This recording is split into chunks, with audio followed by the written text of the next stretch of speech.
Recorte. También a los que no nos han votado, de eso se trata la democracia y la libertad.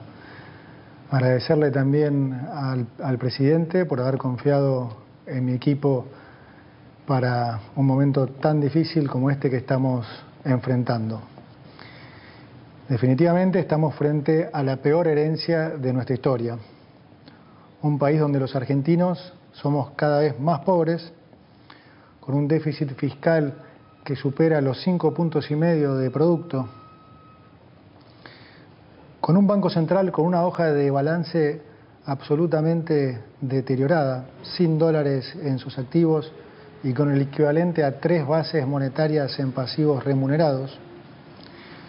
Una emisión monetaria en estos años, en estos 4 años, de más de 20 puntos de producto, que ha hecho que actualmente la inflación navegue al 300% anual y que castiga a los argentinos todos los días. Precios reprimidos en energía, en tarifas, en el dólar, que se están pagando entre la mitad y una quinta parte de su valor real. Deudas de más de 400.000 millones de dólares entre pasivos del Banco Central, deudas del Tesoro, deudas con importadores, utilidades retenidas y deuda con organismos multilaterales de crédito. Si seguimos como estamos, vamos inevitablemente camino a una hiperinflación. Podemos, como dijo el presidente en su discurso, llegar a niveles de 15.000% anual. Para que se entienda eso en números, hablamos de que una leche pase de valer 400 pesos a 60.000 pesos en el lapso de un año. Nuestra misión es evitar esta catástrofe. Y para solucionar este problema, lo primero que tenemos que lograr es identificar, reconocer la génesis de este problema. Este es un punto central. Me voy a detener un poco aquí para explicar esto.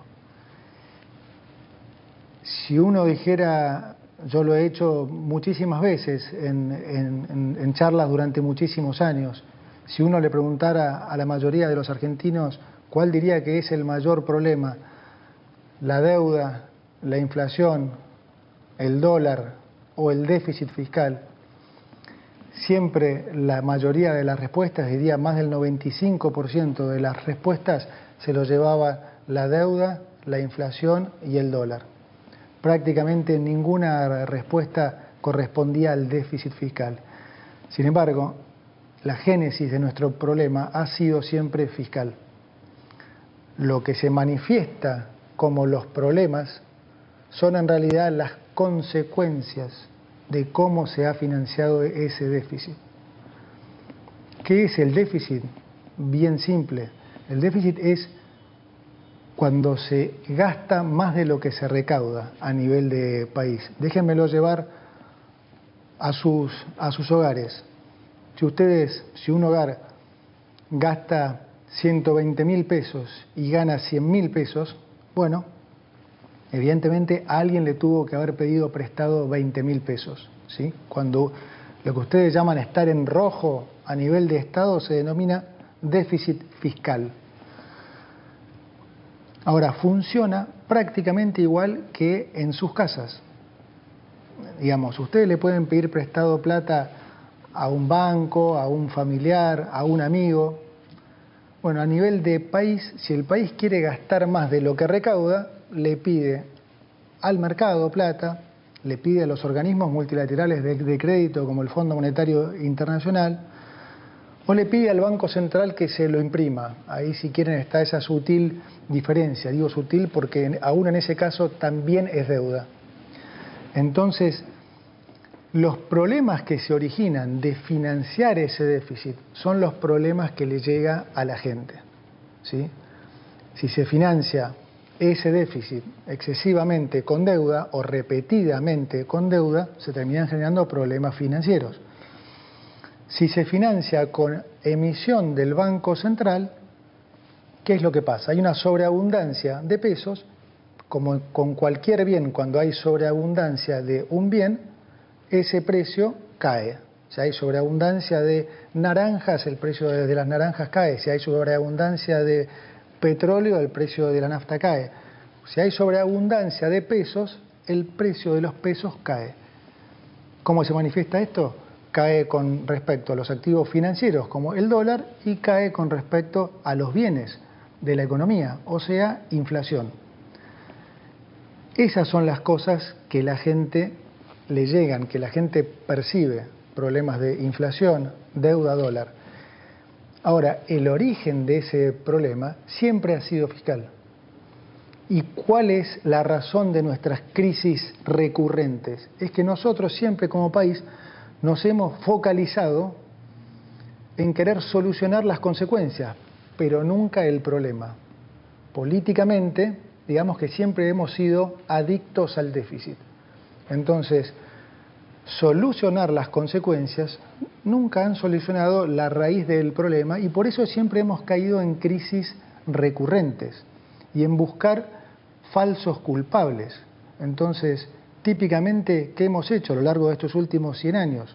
Bueno, los problemas de deuda los reestructurábamos la deuda y le echábamos la culpa a los que nos prestaron. Si teníamos problemas de inflación, poníamos precios cuidados, control de precios y le echamos la culpa a los empresarios. Si tenemos alguna escalada en el dólar, le ponemos cepo y le echamos la culpa a los especuladores. Y el déficit, bien, gracias.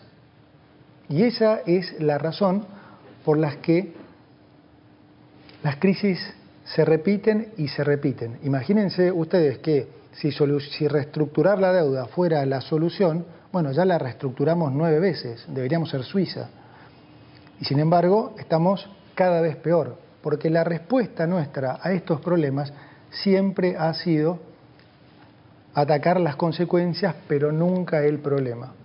Siempre ha habido una actitud política de siempre gastar más de lo que se recauda, independientemente de lo que se recaude. Cuando se recaudaba 100, se quería gastar 120, cuando se recaudaba 120, se quería gastar 140, cuando se recaudaban 140, porque seguíamos subiendo impuestos, se gastaba 160, y siempre hemos seguido ese patrón. Si quieren más datos, de los últimos 123 años, Argentina tuvo déficit fiscal en 113, es decir, constantemente, prácticamente todos los años vivió en déficit. Esto quiere decir siempre tuvo que buscar cómo financiar ese déficit.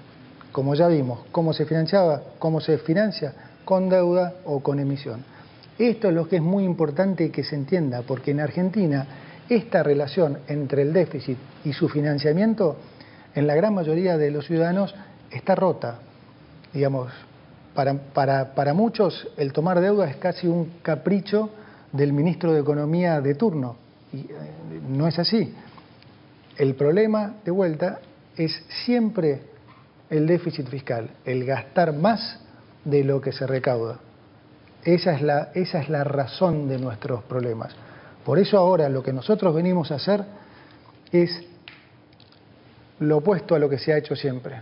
Nosotros lo que venimos a hacer es a solucionar este problema de raíz, justamente para no tener que padecer más esas consecuencias, para no tener que padecer más inflación, para no tener que padecer más pobreza. Para eso es fundamental solucionar nuestro problema de adicción al déficit fiscal. Y esto hoy representa una oportunidad para todos porque es la primera vez en más de 100 años que llega al gobierno un candidato que explica esto, que la gente lo entiende y lo vota muy mayoritariamente. Cuando yo era chico y por muchos años hubo siempre candidatos que intentaron explicar esto, pero nunca tenían más de 5 o 6% de los votos. Hoy estamos de vuelta frente a una oportunidad histórica, porque finalmente un candidato logró una mayoría absoluta y logró que la sociedad entendiera que este es el problema, entendiera que no hay más plata, que no se puede seguir gastando más de lo que recaudamos. Para solucionar entonces este problema, voy a proceder a leerles las medidas que componen este paquete de urgencia, cuya finalidad es neutralizar la crisis y lograr estabilizar las variables económicas. Paso a enumerarlas. Entonces, 1. No se renuevan los contratos laborales del Estado que tengan menos de un año de vigencia. Una práctica habitual en la política, esta de incorporar miles de familiares y amigos antes de un cambio de gobierno para mantener sus privilegios. 2. Se decreta la suspensión de la pauta de gobierno nacional por un año. Durante el 2023, entre Presidencia y los ministerios, se gastaron 34.000 millones de pesos en pauta. No hay plata para gastos que no sean estrictamente necesarios y mucho menos para sostener con plata de los contribuyentes medios que se crean solo para alabar las virtudes de los gobiernos de turno. 3. Conforme la ley de ministerios decretada por el presidente, los ministerios se reducirán de 18 a 9 y las secretarías de 106 a 54. Esto va a redundar en una reducción de más del 50% de los cargos jerárquicos de la función pública y del 34% de los cargos políticos totales del Estado Nacional. 4. Vamos a reducir al mínimo las transferencias discrecionales del Estado Nacional a las provincias. Recursos que lamentablemente en nuestra historia reciente se han usado como moneda de cambio para intercambiar favores políticos, para hacer política, digamos.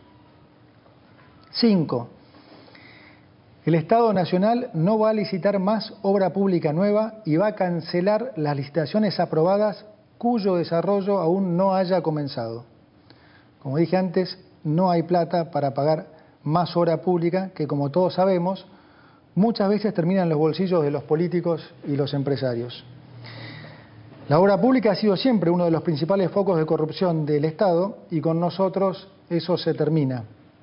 Las obras de infraestructura en Argentina serán realizadas por el sector privado, ya que el Estado, como dije, no tiene ya plata ni financiamiento para llevarlas a cabo. 6. Vamos a reducir subsidios a la energía y al transporte. Hoy el Estado sostiene artificialmente precios bajísimos en tarifas energéticas y transporte a través de subsidios. La política siempre lo ha hecho porque de esa forma engañan a la gente haciéndoles creer que les ponen plata en el bolsillo. Pero como todos los argentinos ya se habrán dado cuenta, estos subsidios no son gratis, sino que se pagan con inflación. Lo que te regalan en el precio del boleto te lo cobran con los aumentos en el supermercado. Y con la inflación esta, son los pobres, finalmente, los que terminan financiando a los ricos.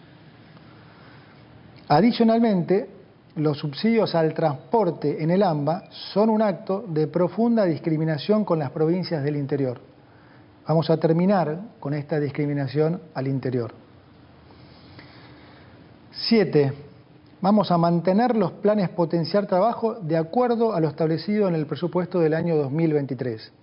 Y vamos, sobre todo, a fortalecer las políticas sociales que son recibidas directamente por quienes las necesitan, esto es, sin intermediarios, como la asignación universal por hijo y la tarjeta alimentar. 8. Vamos a sincerar el tipo de cambio oficial. El tipo de cambio oficial va a pasar a valer 800 pesos para que los sectores productivos tengan los incentivos adecuados para aumentar su producción. Esto va a estar acompañado por un aumento provisorio del impuesto país a las importaciones y a las retenciones de las exportaciones no agropecuarias. De esta manera, beneficiamos a los exportadores con un mejor precio y equiparamos la carga fiscal para todos los sectores, dejando de discriminar al sector agropecuario. Finalizada esta emergencia, vamos a avanzar en la eliminación de todos los derechos de exportación, que son un gravamen perverso, que claramente no nos gusta y que entorpece el desarrollo argentino. 9. reemplazaremos el sistema de importaciones SIRA por un sistema estadístico y de información de importaciones que no requerirá de la aprobación previa de licencias. Se termina así la discrecionalidad y se garantiza la transparencia del proceso de aprobación de las importaciones, es decir, el que quiera importar podrá hacerlo y punto. Quiero ser claro ahora con los argentinos acerca de cómo van a ser los próximos meses. Además de la herencia que les he comunicado, estamos heredando lo que llamamos una inflación reprimida que ya se está destapando y que es consecuencia del rezago de la política monetaria ultra expansiva, como expliqué antes, de estos últimos 4 años y de los controles de precios que a la larga nunca funcionan. Lo ven todos en las góndolas del supermercado. Cualquiera que haya ido al supermercado en las últimas 2 semanas habrá visto cómo varios precios han aumentado casi 100%. Es decir, vamos a estar durante unos meses peor que antes, particularmente en términos de inflación. Y lo digo así porque, como dice el presidente, es preferible decir una verdad incómoda que una mentira confortable. Por toda esta situación de emergencia que vamos a vivir, es también que el presidente nos ha pedido que pongamos foco fundamental en la gente que más puede sufrirlo. Y es por eso que vamos a complementar estas medidas con una 10ª medida de importante carácter social, ya que lo que vamos a hacer es aumentar, duplicar el plan de asignación universal por hijo y aumentar en un 50% la tarjeta alimentar. Para terminar, déjeme decirle que de algo podemos estar seguros y que este es el camino correcto. Y que si seguimos por el otro camino, inevitablemente vamos a ir a un escenario de mucha mayor pobreza, de mucha mayor inflación y de mucho mayor sufrimiento. Argentina es un país rico en recursos naturales y humanos y si hacemos finalmente los deberes que nunca hemos querido hacer, permitámonos soñar con volver a ser ese gran país que hace 100 años el mundo entero tanto admiraba.